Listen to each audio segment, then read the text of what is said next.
Bonjour, notre intervention est intitulée La notion de droit d'homme entre théorie et pratique. Au XXe siècle, un philosophe comme Léo Strauss revendique et défend encore le concept de droit naturel. Strauss, dans son œuvre Droit naturel et histoire 1953, rejeter le droit naturel revient à dire que tout droit est positif. Autrement dit, que le droit est déterminé exclusivement par le législateur et les tribunaux de différents pays. Or, il est évident qu'il est parfaitement censé et parfois même nécessaire de parler de lois et de décisions injustes. En passant de tels jugements, nous impliquons qu'il y a un talent du juste et de l'injuste qui est indépendant du droit positif, et lui est supérieur. Un étalon grâce auquel nous sommes capables de juger le droit positif. Bien des gens aujourd'hui considèrent que l'étalon en question n'est autre plus que l'idéal adopté par notre société ou notre civilisation tel qu'il a appris corps de ses façons de vivre ou ses institutions. Mais d'après cette même opinion, toutes les sociétés policières ont leur idéal, les sociétés cannibales, pas moins que les sociétés policières. Si les principes tiraient une justification suffisante des faits qu'ils sont reçus dans une société, les principes des cannibales sont aussi défendables et aussi sains que ceux de l'homme policier. De ce point de vue, le premier ne peuvent être rejetés comme mauvais purement et simplement, puisque tout le monde est d'accord pour reconnaître que l'idéal de notre société est changé. Seulement, bien sûr, une triste morne l'habitude nous empêchera d'accepter en toute tranquillité une évolution vers l'état cannibale. S'il n'y a pas de talent plus élevé que l'idéal de notre société, nous sommes parfaitement incapables de prendre devant lui le recul nécessaire au jugement critique. Mais le simple fait que nous puissions nous demander ce que vaut l'idéal de notre société montre qu'il y a dans l'homme quelque chose qui n'est point totalement asservi à la société. Le philosophe anglais John Locke, avant lui, du XVIIe siècle, a fourni l'une des versions les plus élaborées et les plus modernes de cette doctrine de droit naturel. Il place l'individu au centre de sa réflexion et au cœur du droit naturel. Euh, pour lui, euh, pour lui, le droit naturel est la reconnaissance par l'État de droits personnels, naturellement possédés par chacun, dans le droit à la propriété. La Révolution américaine déclarant l'indépendance de 1776 et Constitution de 1787 s'inspire directement de ces principes de Locke, John Locke. Selon Thomas Jefferson, président des États-Unis en 1801-1809, et l'un des principaux rédacteurs de la Constitution, tous les hommes sont créés égaux et par conséquent dotés de certains droits inaliénables: vie, liberté, propriété et recherche du bonheur. Donc quatre droits naturels. Liberté, vie, propriété et recherche du bonheur. Le but d'un gouvernement est uniquement d'assurer ces droits. Il ne faut pas confondre le droit politique, qui peuvent être garantis par la Constitution, et le droit naturel, qui ne peuvent être abolis. C'est ainsi que la Constitution des États-Unis stipule l'énumération de certains droits dont la Constitution ne pourra être interprétée comme déniant ou restreignant d'autres droits conservés par le peuple. De même, sans la notion de nature humaine et de droit naturel, jamais une déclaration de droits de l'homme n'aurait vu le jour, puisque ou bien l'on peut retrouver ces expressions dans les textes. Maintenant, la Déclaration des droits de l'homme et du citoyen 1789, contenu de la Déclaration des droits de l'homme. Comme on a l'a dit, ce sont les principes même qui s'attachaient à la nature humaine, classiquement définis par la raison, la conscience, la liberté, les lois réelles doivent donc s'inspirer d'un idéal qui est la raison et la conscience morale. Ce sont ces principes même que la Déclaration des droits de l'homme et du citoyen 1798 mit en avant en y ajoutant le droit naturel à la sécurité et à la propriété. Sécurité, propriété. Après le bonheur, la vie, la liberté, donc, ceci était conforme aux exigences naturelles de l'homme en tant qu'être doué de raison, de conscience, d'imagination et de sensibilité. La Déclaration des droits de l'homme et des citoyens cite le République, le représentant du peuple, constitué en Assemblée nationale, considérant que l'ignorance, l'oubli ou le mépris des droits de l'homme sont les seules causes de malheur public et de la corruption des gouvernements. Les hommes naissent et demeurent libres et égaux en droit. Les distinctions sociales ne peuvent être fondées que sur l'utilité commune. Article 2. Le but de toutes les associations politiques est la conservation des droits naturels et imprescriptibles de l'homme. Ces droits sont la liberté, la propriété, la sécurité et la résistance à l'oppression. La libre communication de pensées et des opinions est un des droits les plus précieux de l'homme. La propriété est un droit inviolable et sacré, nul ne peut en être privé. La critique de Marx de la Déclaration des droits de l'homme de la société de 1789. Ce texte a été vivement critiqué par Karl Marx, qui n'y voit que l'auto-justification d'un pouvoir bourgeois essentiellement égoïste et surtout une conception étriquée de la liberté uniquement centrée sur la propriété. Karl Marx, La question juive 1834, cite la liberté est donc le droit de faire et d'entreprendre tout ce qui ne nuit à aucun autre, la frontière à l'intérieur de laquelle chacun peut se mouvoir sans être nuisible à autrui est définie par la loi, de même que la limite de deux champs est déterminée par les paliers. Il s'agit de la liberté de l'homme en tant que monade isolée repliée sur elle-même. L'application pratique du droit à la liberté et le droit humain à la propriété privée. En quoi consiste le droit de l'homme à la propriété privée?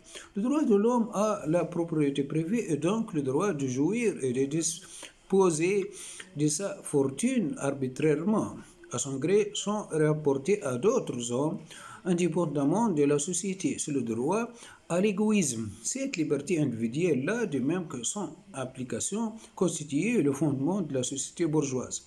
À chaque homme, elle fait trouver en l'autre homme non la réalisation, mais au contraire la limite, sa liberté, la sûreté, le concept social suprême de la société bourgeoise. Le concept de police selon lequel toute la société n'est là que pour garantir à chacun de ses membres la conservation de sa personne, de ses droits et de sa propriété par le concept de sûreté, la société bourgeoise ne se lève pas au-dessus de son égoïsme. La sûreté est au contraire la garantie de son égoïsme. Aucun des droits dits de l'homme ne dépasse donc l'homme égoïste, l'homme tel qu'il est comme membre de la société bourgeoise, c'est-à-dire un individu replié sur lui-même, sur son intérêt privé et son bon plaisir privé et séparé de la communauté. Le droit n'est pas la morale. Même si le droit ne vit évidemment pas étranger au droit naturel, c'est sans doute au droit positif. Le droit ne doit pas se confondre avec la morale. Le juste serait confondu avec le bien, et s'il simulerait pensionnellement des aspects affectifs, le droit serait alors idéaliste, trop idéaliste, et est exagérément punitif. La morale dicte ce qui est bien et ce qui est mal. Elle n'a guère le sens du corrompu, tandis que la justice, au contraire, recherche sans cesse l'équilibre et la mesure. Ces deux notions sont différentes. On sait que le bien moral concerne la personne, tandis que la justice s'applique d'abord à la société. Le principe de droit, qu'il soit naturel ou positif, est essentiellement objectif. Et sa transmission est un fait de culture, voire de civilisation, tandis que le principe de la morale reste subjectif, au sens où même si les principes moraux sont eux-mêmes rationnels et universels, leur application ne dépend que de la bonne volonté, chez Kant, et du sens du devoir des individus. Le principe universel du droit de l'homme, héritier de la réflexion philosophique sur le droit naturel, ne sont pas exactement des principes moraux. Par exemple, il n'est pas écrit dans ce texte que nous devons aimer et respecter notre prochain, qu'il faut être généreux ou que la fidélité est un bien, etc. En ce qui concerne le droit positif, tout ce qui est immoral n'est pas illégal. Par exemple, on peut considérer que fréquenter une prostituée pour un homme marié, ce n'est pas très moral, mais cela ne tombe pas pourtant sous le code de la loi. En tout cas, davantage que si l'homme n'était pas marié et tout ce qui est moral n'est pas forcément légal. Il y a bien cependant un rapport entre le droit et la morale. Simplement au sens où le premier devoir moral, c'est de respecter la loi. Mais ne soyons pas trop naïfs, ce n'est pas toujours par devoir moral que le citoyen obéissait à la loi, mais bien plus souvent par la crainte du châtiment. Tout ce que le droit demande, c'est qu'on agisse conformément à la loi, même en rechignant, tandis que la morale demande qu'on en agisse par devoir en auparavant la loi. Dans sa République, Platon raconte la fable de berger Gygès, qu'il découvre un jour un anneau magique permettant de devenir invisible. Grâce à cet anneau, Gygès est soudain libre de commettre tous les forfaits est injustice possible et est imaginable pour acquérir riche et pouvoir. Et c'est bien ce qu'il fait alors, même qu'il avait la réputation d'être juste.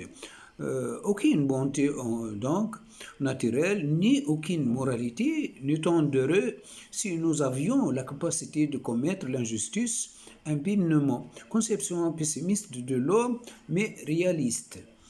Montesquieu, Montesquieu,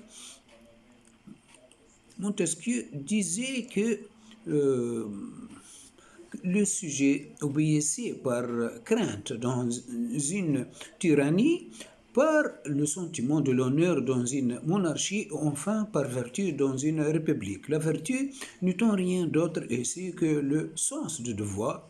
Devoir de voter, par exemple, on peut effectivement lui accorder une dimension morale, au moins que l'intérêt commun est bien senti, c'est-à-dire rationnellement compris, ne soit tout simplement la clé du principe subjectif, devenant objectif par elle-même, de l'obéissance aux lois. Euh, Maintenant, qu'est-ce qui caractérise et légitime le droit positif?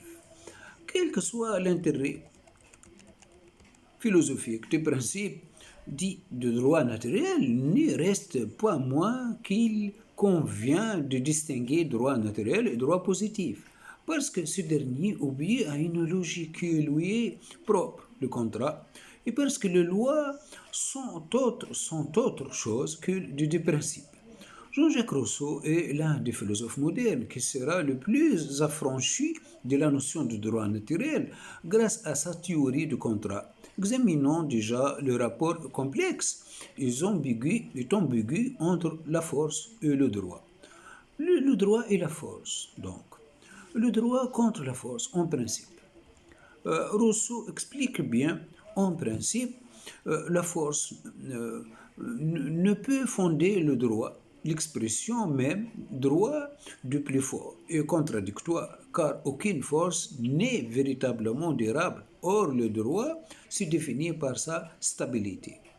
Dans son livre célèbre Contrat social, livre 1, chapitre 3, Rousseau cite: le plus fort n'est jamais aussi fort pour être toujours le maître. Il ne se transforme sa force en droit et l'obéissance en devoir. De là, le droit du plus fort, droit pris ironiquement, en apparence réellement établi en principe, mais ne nous expliquera-t-on jamais ce mot? La force est une puissance physique. Je ne vois point quelle moralité peut résulter de ces effets. Céder à la force est un acte de nécessité, non de volonté, c'est tout au plus un acte de prudence. En quel sens pourra-t-elle ces êtres un devoir? euh, Critiquer la force et la puissance naturelle. Pour lui, opposer le droit strict était une position originale et courageuse à une époque où l'on tentait toujours de justifier la domination politique et sociale de nobles, de riches, de mieux armés par l'évocation de la puissance naturelle, elle-même soi-disant expression de la puissance divine. C'est le sens de l'expression toute puissance vient de Dieu. De Dieu, elle pouvait être organisée par des tribunaux où le vainqueur était déclaré juste. Le droit avec la force, en fait. Mais si la force n'est pas le fondement ni les principes de droit, elle reste liée au lieu au moins de trois manières. Premièrement, il ne faut pas se cacher que l'instauration du droit s'est faite originellement par la force et même dans la violence. Dans un premier temps, c'est bien le plus fort des faits qui décide que son pouvoir ou sa domination va devenir le droit. Nous pouvons que ce qui est juste fut fort, on a fait que ce qui est fort fut juste, écrit Blaise Pascal dans un texte célèbre de son livre Pensée, paragraphe de 298.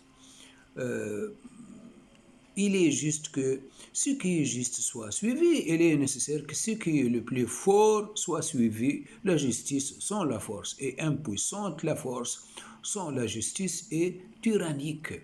La justice sans force est contredite parce qu'il y a toujours des méchants et la force sans la justice est accusée. Il faut donc mettre ensemble la justice et la force et pour cela faire que ce qui est juste soit fort et que ce qui est faux soit juste. La force de droit, n'est bien souvent instaurée comme faisant cesser une situation de violence et d'injustice. Il n'y a aucune raison pour qu'un tyran sanguinaire se laisse déposséder de pouvoir pacifiquement. Il faut bien loger l'injuste par la force. Donc, il n'est pas que le héros, avant de devenir du terrain, hein, faire la justice. Le droit, deuxièmement, le droit, une fois qu'il est instauré, devient une légitimation de la force légale, c'est-à-dire que le gouvernant tend désormais le droit et par la loi d'exercer la force de l'ordre. Pour le monarchiste autoritaire comme Hobbes, dans le XVIIe siècle, le souverain qui détient l'usage de la force ne peut en aucun cas être contesté, même si cela dépasse les limites du droit, car rien ne serait pire que le désordre et l'anarchie d'une partie, et puisqu'il est lui-même l'auteur de la loi. D'autre part, le république et la démocratie, au contraire, montrant des limites à cet usage de la force et feront en sorte que la justice puisse contrôler le gouvernement, système politique américain. Les révolutionnaires iront plus loin en semant le doute sur la légitimité et le droit du gouvernement. Karl Marx pense que le droit est l'expression de la puissance de la classe sociale dominante, la bourgeoisie, dont il traduit la volonté et donc les avantages.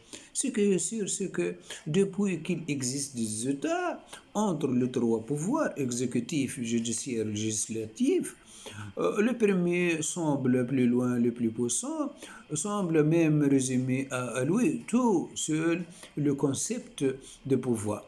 D'autres, le pouvoir exécutif. D'autre part, il mord largement sur le législatif, décret de roi, ordonnance du président.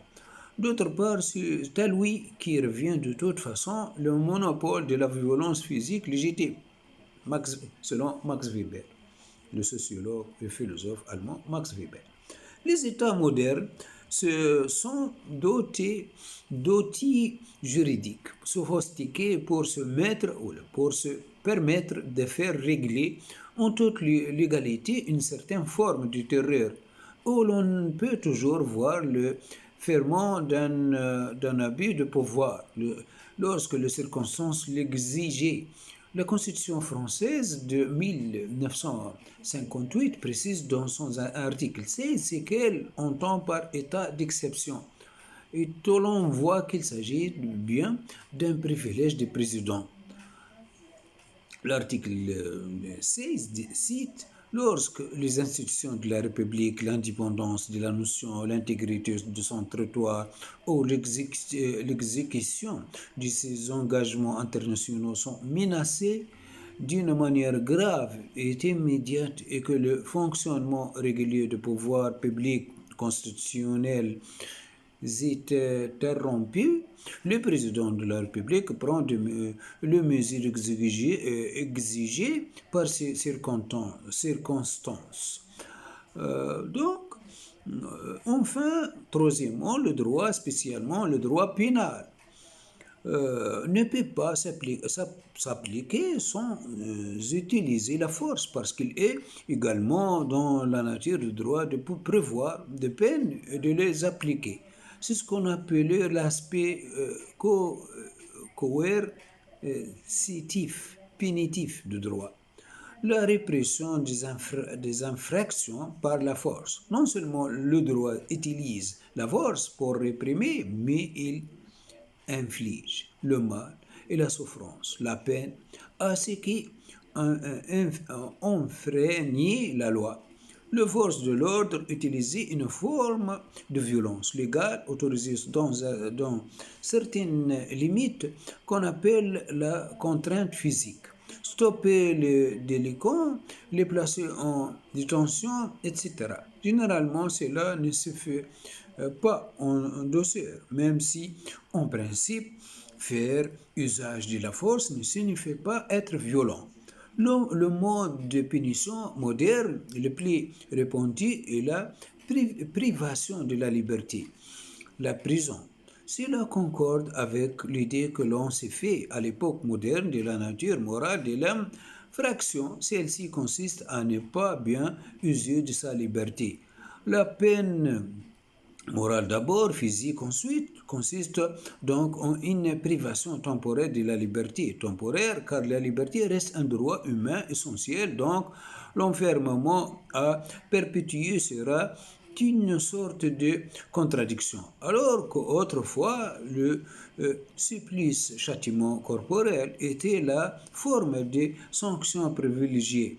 L'on châtiait moins l'acte commis par une personne que le mal lui-même ancré dans une créature supposément mauvaise. Le droit pénal pose de nombreux problèmes philosophiques, à commencer bien entendu par la question de la peine de mort à débattre.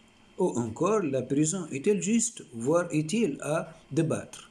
Mais à quoi servaient les peines et les châtiments, quelle que soit leur nature? Comment le justifier? Voici quelques éléments pour un débat. On peut avancer plusieurs raisons pour justifier le châtiment. La discussion, la connaissance du châtiment qu'ils encouraient dissuade le futur criminel. Deuxièmement, la protection physique des membres de la société en cas de peine de prison et de peine de mort. Troisièmement, la rééducation de délinquants. Quatrièmement, la réparation, c'est-à-dire la satisfaction symbolique qui requérait les victimes de savoir que le coupable est puni. Le 3, merci.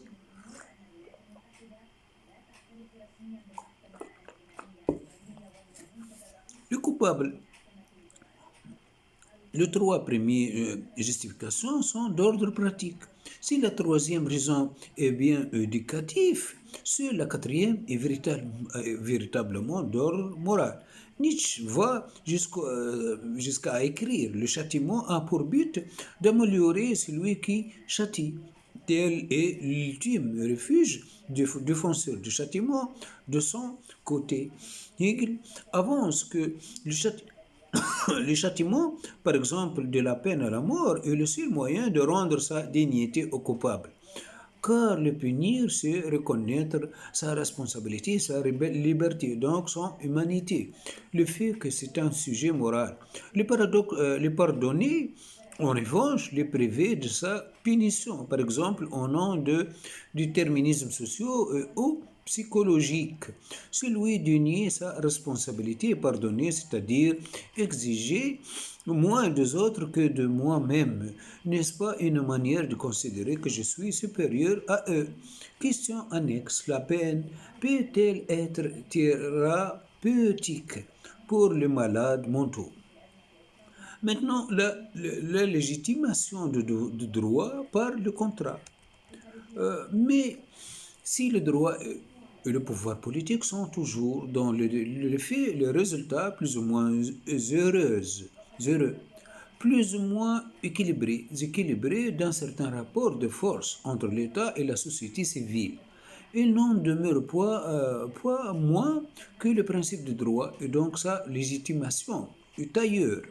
Il résidait dans le contrat. Le principe de contrat maintenant. Le droit repose en son essence sur le principe de contrat, lequel s'oppose, bien sûr, droit positif, lequel s'oppose à la violence et à la force, puisqu'il consiste en accord libre consenti entre deux ou plusieurs parties. C'est un accord qui, en même temps, bien sûr, nous oblige les uns les autres. Il y a d'abord un contrat implicite que Rousseau appelle contrat social. On fait un contrat moral qui lie tous les membres d'une société et par lequel chacun accepte, accepte des limites, voire d'abandonner sa liberté naturelle au profit de la liberté civile, liberté de tout. Les lois, les interdits servaient évidemment à limiter les libertés, mais en contrepartie à garantir les libertés publiques. Selon Rousseau, le droit et la constitution d'un État, c'est la force explicite du contrat, sont l'émanation de la volonté générale elle-même exprimée démocratiquement.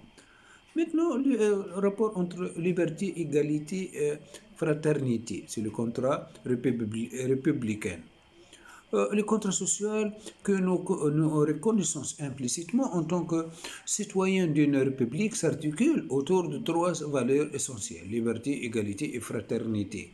Égalité, un contrat passé entre deux personnes implique la réciprocité. Ce qui vaut pour l'un vaut pour l'autre. Tous deux sont également obligés par le contrat passé. Rappelons le principe d'égalité devant la loi. La liberté, un contrat se passe nécessairement entre deux personnes libres. En République, la liberté s'applique aux citoyens et définit sa souveraineté. Deux points de vue de droit de son histoire, il faut distinguer de nouveau de la liberté. Premièrement, on peut dire que la liberté est de plus en plus défendue par le droit, parce que celui-ci n'a cessé de laïciser, c'est-à-dire de se dégager de toute tutelle ou autorité, notamment religieuse. Il devient libre lui-même. Deuxièmement, on peut dire que historiquement, le droit protège de plus en plus la liberté individuelle, car la laïcisation va de pair avec l'individualisation. À l'époque moderne, le droit est devenu un droit de la personne. Au Moyen Âge, par exemple, on jugeait la faute davantage que la personne fautive. De la non-individualisation de peine, l'absence de considération pour les circonstances atténuantes, l'effet un peu absurde qu'on puisse juger des animaux, voire des objets. Maintenant, fraternité. Comment faut-il comprendre ce terme de fraternité? N'est-ce qu'un mot, un principe moral, un bon sentiment, un héritage chrétien? En tout cas, cela donne-t-il des obligations particulières aux citoyens, à l'État et à la justice, précisément une obligation de la solidarité? Euh, Maintenant, la transparence et la publicité du contrat. Il existe enfin,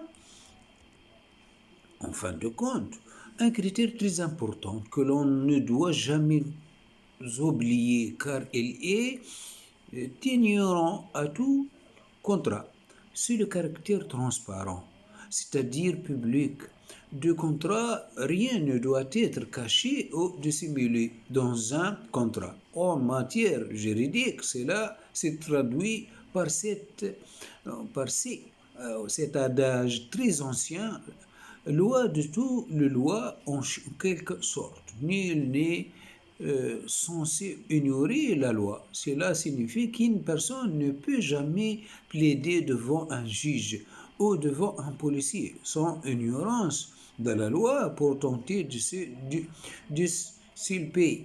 Ce qui n'est pas si évident, euh, car après tout, qui connaît avec précision l'intégralité de loi de son pays, cette ignorance peut certes refléter des intérêts coupables des citoyens, mais elle peut aussi être provoquée par un difficile accès aux normes, difficultés, obscurité ou opaquité des textes de loi plus ou moins volontairement entretenus par certains régimes politiques. En tout cas, la règle d'or est la publication écrite de la loi est publique, est censée connue car publiée. Cette idée d'accès à la loi apparaît de l'Antiquité. Certaines civilisations publient sur la place publique les lois dont la plus connue, le code. euh, le nomos, hein, c'est- en effet, quoi de mieux que la démocratie soit l'élaboration, la discussion et la votation de loi par le peuple lui-même pour s'assurer d'une bonne connaissance de la loi par le peuple. De nos jours, l'accès de la loi est facilité par sa publication dans le journal officiel.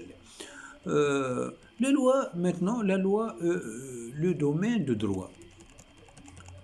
Euh, les règles de droit ou la loi. Parler d'un contrat ne se fait pas concrètement parlant. Le droit est constitué par un ensemble de lois, règles juridiques et d'institutions. Rappelons d'abord les principaux caractères de loi.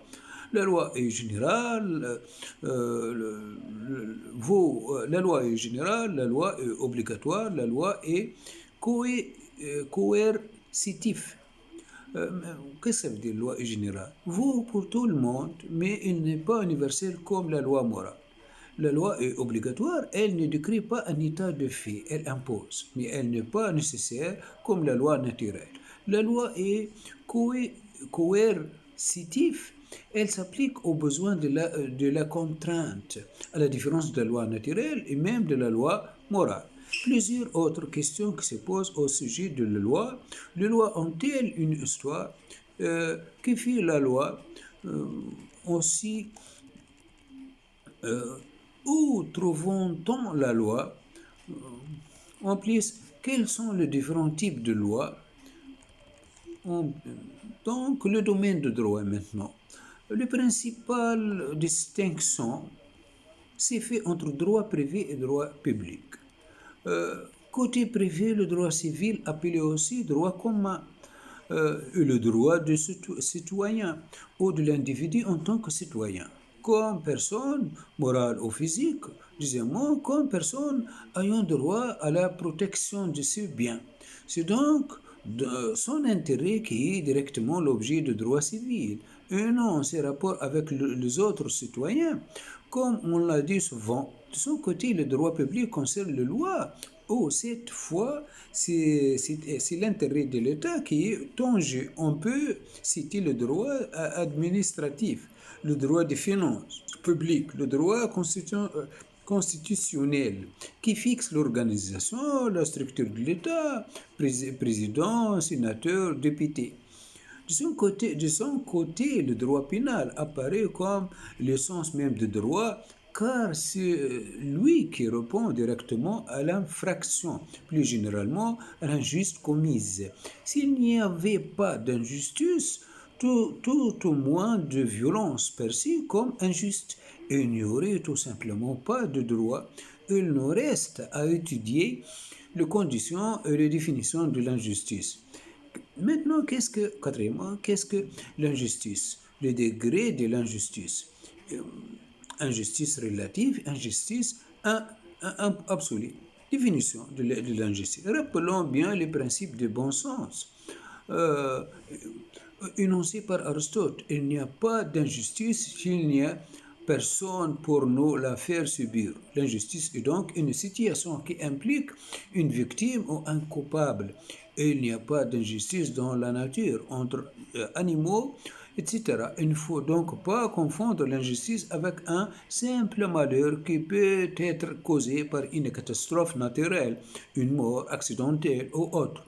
Mais d'autre part, il n'y aura pas non plus d'injustice s'il n'y a pas de loi.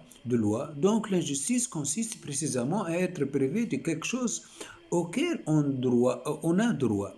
Plus radicalement, c'est l'impossibilité que nous est faite de faire valoir nos droits.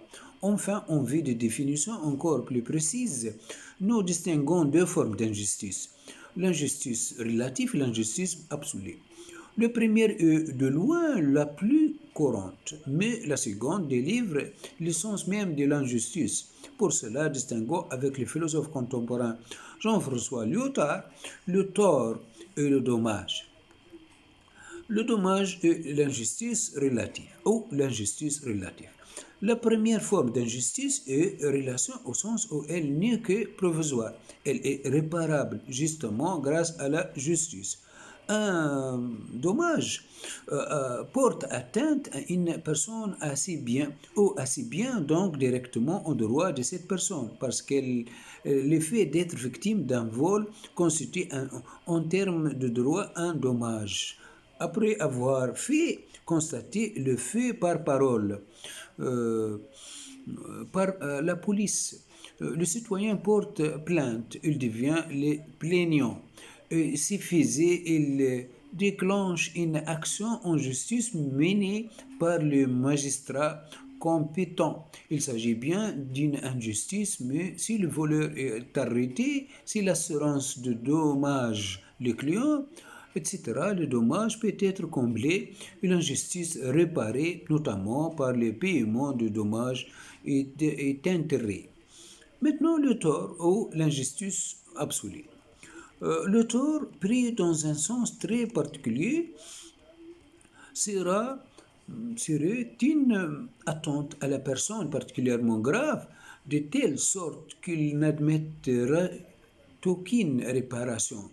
Plus précisément, le tort porte atteinte au droit pour cette personne d'avoir de droits. Par exemple, nous avons dit que subir une agression constitue un dommage réparable et relativement grâce à la justice instituée. Mais si pour elle ou telle raison que je ne puis porter plainte, ou si je suis entendu par les autorités, cela devient un tort. Lyotard, dans son livre très important, Le Différend, 1983, cite: un tort serait ceci, un dommage accompagné de la perte de moyens de défaire la preuve de dommage. C'est le cas si la victime est privée de la vie ou de toute les libertés ou de la liberté de rendre publiques ses idées, ses opinions ou simplement du droit de témoigner de ces dommages. Elle est d'une victime de ne pas pouvoir prouver qu'elle a subi un tort. Un plaignant est quelqu'un qui a subi un dommage et qui dispose de moyens de le prouver. Il devient une victime s'il perd ses moyens. À partir de là, nous pouvons citer deux cas de figure exemplaires. Être contrainte de me taire, deuxièmement, être contrainte de parler. Citons un exemple d'injustice dans l'histoire récente liée à la position idéologique connue sous le nom de négationnisme, attitude qui consiste à nier l'existence de chambres à gaz utilisées dans le camp d'extermination nazie. Donc, à nier toute tentative d'extermination ou génocide, et donc à nier le statut de victime du juif en général. Y a-t-il de loi maintenant, y a-t-il de loi injuste? Rappelons bien ce que l'injuste, ce qui est l'injuste. L'impossibilité que nous a faire de faire valoir nos droits. La question devient désormais, cette impossibilité peut-être provenir de la justice elle-même. Il est bien évident que l'exemple de la dictature précédemment évoquée constitue une première réponse. Il est évident aussi que même dans une démocratie, les magistrats eux-mêmes peuvent se tromper, commettre des erreurs et des fautes. Donc, occasionnement des injustes, les fameuses erreurs judiciaires, mais nous allons plutôt faire porter notre réflexion sur le droit lui-même, sur la loi. Qu'est-ce qu'une loi injuste? Là, abondant, on a connu à travers l'histoire des exemples de lois manifestement contraires aux droits de l'homme et du citoyen, comme c'est fait le cas avec le loi nazie, discriminatoire et raciste. On peut encore citer l'apartheid dans le sud d'Afrique. Ce système étatique raciste en vigueur en Afrique du Sud jusqu'à 1994. Deuxièmement, on peut citer ensuite les lois qui protégeaient une liberté de propriété ou une liberté d'entreprise totale qui détermine de l'égalité ou de la protection des personnes. Par exemple, l'ultralibéralisme économique qui souhaite autoriser la liberté sans contrôle et sans condition. Troisièmement, citons maintenant les lois politiques et les politiques légales qui veulent appliquer l'égalité absolue par la force ou déterminer de la liberté comme c'est fait le cas avec le dictateur communiste. Quatrièmement, ajoutons les États qui veulent instituer la fraternité par un dictat religieux et finalement par la violence, bafouant l'humain au nom de Dieu, cas de l'islamisme, hein, ou bien d'autres idéologues. Au fascisme vert, qui érige le sacrifice de sa vie en vertu suprême. Cinquièmement, plus simplement, plus couronnement, il y a toutes ces lois mal faites et inapplicables, inappropriées, ou bien encore toutes les lois dépassées, obsolètes, contraires à l'émancipation demeure, interdiction de l'avortement, toutes les lois sexistes ou homophobes, etc. Sixièmement, le droit se montre injuste enfin et surtout lorsque la loi n'est pas appliquée du tout à cause de laxisme des autorités ou par malhonnêteté, corruption, voire capitulation de la part des magistrats. N'oublions pas que le procureur restait dépendant du pouvoir politique. Cela reste évidemment exceptionnel. De plus, c'est la justice, l'institution qui est ici en cause et non le droit ou la loi elle-même. Les critères fondamentaux du droit restent Le contrat, celui-ci implique certainement le respect de la loi, mais en amont, l'exception de la loi suppose l'effectivité de débats républicains, démocratiques, renforçant une sorte de pacte entre l'État et le citoyen, un droit qui s'éloignerait de ces critères fondateurs prendrait de même que sa légitimité. L'injustice sera la conséquence d'une rupture du contrat. Par là se poserait la question d'un droit à la désobéissance, droit à la rébellion, lequel deviendrait légitime lorsque le droit effreint lui-même les principes qui le fondaient. Le droit n'est pas infaillible. Il doit constamment s'ajuster à la société dans le respect de ce que le fonde. Le droit doit pouvoir être révisé car il n'est pas une fin en soi. En effet, le droit est finalement au service de la liberté. Il a pour mission de la rendre effective. Existe-t-il un droit à la révolte, insoumission, désobéissance civile, émeute, et dans quelle situation? Argument contre développer d'abord l'argument du principe selon lequel on doit obéissance à la loi dans tous les cas, raison morale. Nuançons avec l'argument selon lequel il vaut mieux ignorer la justice plutôt que de risquer la guerre civile.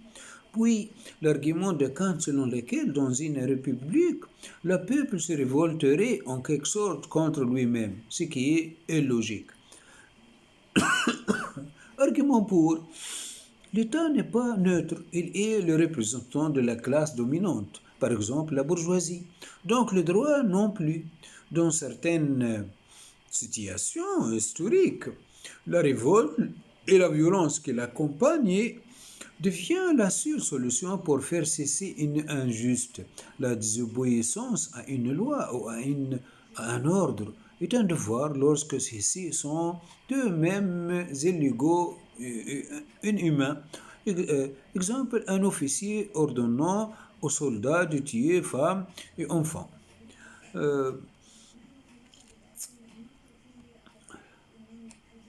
Pascal, Pascal, dans un texte tiré de son livre célèbre, Pensée, cite le plus grand des mots et la guerre civile. Elles sont sûres si on veut récompenser le mérite, car tout diront qu'il méritait le mal à craindre d'un sot qui succède par droit de naissance, ni si grand n'est si sûr. Les choses du monde le plus déraisonnable deviennent le plus raisonnable à cause du règlement des hommes. Qu'y a-t-il de moins raisonnable que de choisir pour gouverner un État le premier fils d'une reine? L'on ne choisit pas pour gouverner un bateau, celui de voyageurs qui est de meilleure maison. Cette loi serait ridicule et injuste, mais parce qu'il est l'homme, les hommes le sont, et le seront toujours, elles deviennent raisonnables et justes, car qui choisira-t-on? Le plus vertueux, le plus habile? Nous voilà un continent aux mains, chacun prétendant être ce plus vertueux et ce plus habile. Attachons donc cette qualité à quelque chose d'inconstantable. Si le fils est né de roi, c'est là est né. Il n'y a point de dispute. La raison ne peut mieux faire, car la guerre civile est le plus grand des maux. Il est dangereux de dire au peuple que les lois ne sont pas justes, car il n'obéit qu'à cause qu'il ne croit juste. C'est pourquoi il faut lui dire en même temps qu'il faut y obéir parce qu'elles sont lois, comme il faut obéir aux supérieurs, non parce qu'ils sont justes, mais parce qu'ils sont supérieurs, parce que par là, voilà toute sédition prévenue. Si on peut faire entendre proprement cela, et que proprement, c'est la définition de la justice. Maintenant, le texte de Kant. dans l'expression courante. C'est l'expression courante. Il se peut que ce soit juste en théorie, mais en pratique. Cela ne vaut rien. C'est un texte célèbre de Kant. Toute opposition au pouvoir législatif suprême, destinée, toute révolte destinée à traduire en acte le mécontentement du sujet. Tout soulèvement qui éclate en révolution est dans une république le crime le plus grave et le plus condamnable, car il est en ruine le fondement même. En voici la raison, c'est que dans une constitution civile déjà existante, le peuple n'a plus le droit de continuer à statuer sur la façon dont cette constitution doit être gouvernée.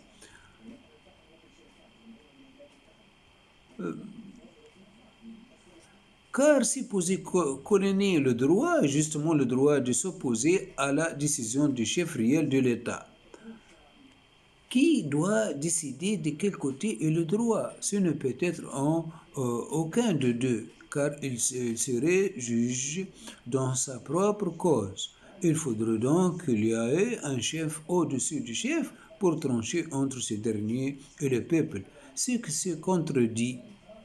Voici notre intervention est terminée, qui s'est intitulée la notion de droit des hommes. Bien sûr, entre droit civil, droit naturel, entre justice et équité, bien. Ça va, c'est très. Merci bien. Au revoir.